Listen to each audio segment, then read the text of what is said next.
Hello అందరికీ welcome back to Anu K R vlogs. నేను మీ అనురాధ. ఈరోజు స్పెషల్ రెసిపీ వచ్చేసి మనం ఎప్పుడు చేసుకునే విధంగానే కాకుండా ఈసారి సరికొత్తగా మంచి రుచితో వెజ్ బిర్యానీని చూపించబోతున్నాను. సింపుల్గా మనం లంచ్ బాక్స్లోకి కూడా ఇది ప్రిపేర్ చేసుకోవచ్చు. అప్పటికప్పుడే పెద్ద ప్రాసెస్ ఏమీ లేకుండా ఈజీగా చేసుకునే విధంగా ఈసారి కొంచెం కొత్తగా చూపించబోతున్నాను కాబట్టి ఎక్కడ స్కిప్ చేయకుండా ఫుల్ వీడియోని తప్పకుండా చూడండి. ముందుగా ఇక్కడ నేను ఒక బౌల్ని తీసుకొని అందులోకి ఒక కప్పు మీద కొంచెం బియ్యాన్ని కూడా యాడ్ చేసేసుకొని 2 సార్లు మంచిగా కడిగేసుకొని ఒక 1 అవర్ పాటు నానబెట్టుకున్నాను. ఇప్పుడు ఒక కుక్కర్ గిన్నెని తీసుకొని అందులోకి ఒక 4-5 టేబుల్ స్పూన్స్ వరకు ఆయిల్ని యాడ్ చేసేసుకొని ఒక 2 పెద్దగా ఉన్న ఆనియన్స్ని తీసేసుకొని చిన్న చిన్న ముక్కలుగా తరుక్కొని ఫ్రైడ్ ఆనియన్స్ ప్రిపేర్ చేసుకుంటున్నాను. ఇప్పుడు ఇలా బ్రౌన్ కలర్ వచ్చిన తర్వాత మొత్తం ఆనియన్స్ అన్నిటినీ సపరేట్ చేసేసుకొని ఇప్పుడు అదే గిన్నెలోకి మనం కొంచెం సాయ్ జీరా బిర్యానీ ఆకుని యాడ్ చేసేసుకొని కచ్చా పచ్చాగా దంచుకున్న వెల్లుల్లి పేస్ట్ని ఒక పచ్చిమిర్చిని కూడా యాడ్ చేసేసుకొని ఫ్రై చేసుకోవాలి. ఇక్కడ నేను పెద్ద టమాటోలని ప్యూరీ లాగా చేసి పెట్టుకున్నాను. ఇప్పుడు ఆ ప్యూరీని కూడా ఇందులో యాడ్ చేసేసుకొని ఆయిల్ పైకి తేలేంత వరకు ఉంచాలి. ఇప్పుడు ఇందులోకి కొంచెం కరివేపాకు, కొత్తిమీర, పుదీనాని కూడా యాడ్ చేసి ఒక్కసారి మిక్స్ చేసుకోవాలి. ఇవి కూడా మంచిగా ఫ్రై అయిపోయి దగ్గర పడిన తర్వాత కొంచెం పసుపుని కూడా యాడ్ చేసుకోవాలి. ఇప్పుడు నేను పచ్చి బఠానీని కొంచెం ముందుగానే నానబెట్టుకున్నాను వాటర్లో, అది యాడ్ చేసుకోవాలి 1 కప్పు వరకు. సోరకాయ ముక్కలు, క్యాలీఫ్లవర్, మీ ఇంట్లో ఏవి అవైలబుల్గా ఉంటే కూరగాయలు వాటిని కొద్దిగా తీసుకోవచ్చు. ఇవే అని కాకుండా ఇప్పుడు ఇందులోకి కొంచెం ఫ్రైడ్ ఆనియన్స్ని కూడా యాడ్ చేసేసుకొని ఒక 1/2 స్పూన్ వరకు గరం మసాలా, 1 స్పూన్ వరకు ధనియా పౌడర్ని యాడ్ చేసేసుకొని మొత్తం ఒక్కసారి మిక్స్ చేసుకోవాలి.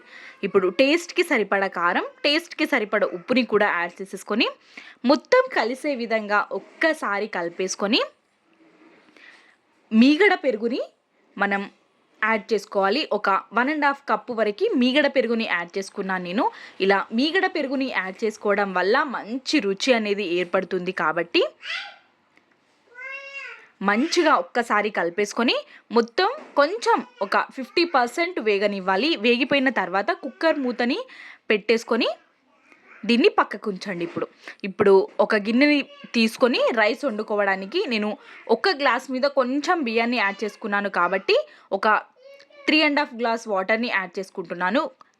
రుచి కంటే కొంచెం ఎక్కువ సాల్ట్ని యాడ్ చేసేసుకొని బిర్యానీ స్పైసెస్ని కొద్దిగా యాడ్ చేసుకోవాలి. అన్నింటిని కొంచెం కొత్తిమీర, పుదీనా, ఫ్రైడ్ ఆనియన్స్ని కూడా యాడ్ చేసేసుకొని 1 నిమిషం పాటు వాటర్ని మరగనివ్వాలి. మరుగుతున్న వాటర్లోకి బియ్యాన్ని యాడ్ చేసి బియ్యం ఒక 95% వరకు కుక్ అయిపోవాలి.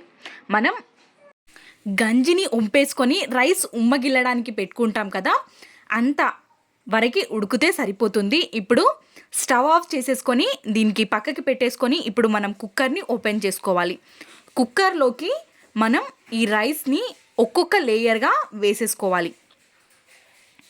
ఒక్కొక్క లేయర్గా వేసేసుకొని పైన కొంచెం బ్రౌన్ ఆనియన్స్, అదేవిధంగా కొత్తిమీర, పుదీనాని కూడా కొంచెం యాడ్ చేసేసుకొని మనం గంజి వంపుకొని పెట్టుకొని ఉంటాం కదా, ఆ గంజిని 1 గ్లాస్ వరకు యాడ్ చేసుకోవాలి. పైనుంచి యాడ్ చేసేసుకొని కొంచెం అక్కడక్కడ నెయ్యిని యాడ్ చేసేసుకొని కుక్కర్ మూతని కవర్ చేసుకొని కుక్కర్ విజిల్ రానివ్వకూడదు. మరి కొంచెం సేపు ఉమ్మగిల్లేంత వరకు టైంలో ఒక 2 మినిట్స్ పాటు లో ఫ్లేమ్లో పెట్టేసుకొని కుక్ చేసుకోవాలి. ఇప్పుడు ఓపెన్ చేసి ఈ విధంగా మనం చూసామంటే పొడిలాడుతూ చాలా మంచిగా రెడీ అయిపోయి ఉంటుంది మనకి. స్పెషల్ డేస్లలో ఇలాంటి బిర్యానీని మనం ప్రిపేర్ చేసుకొని రైతాతో సర్వ్ చేసుకుంటే చాలా టేస్టీగా ఉంటుంది.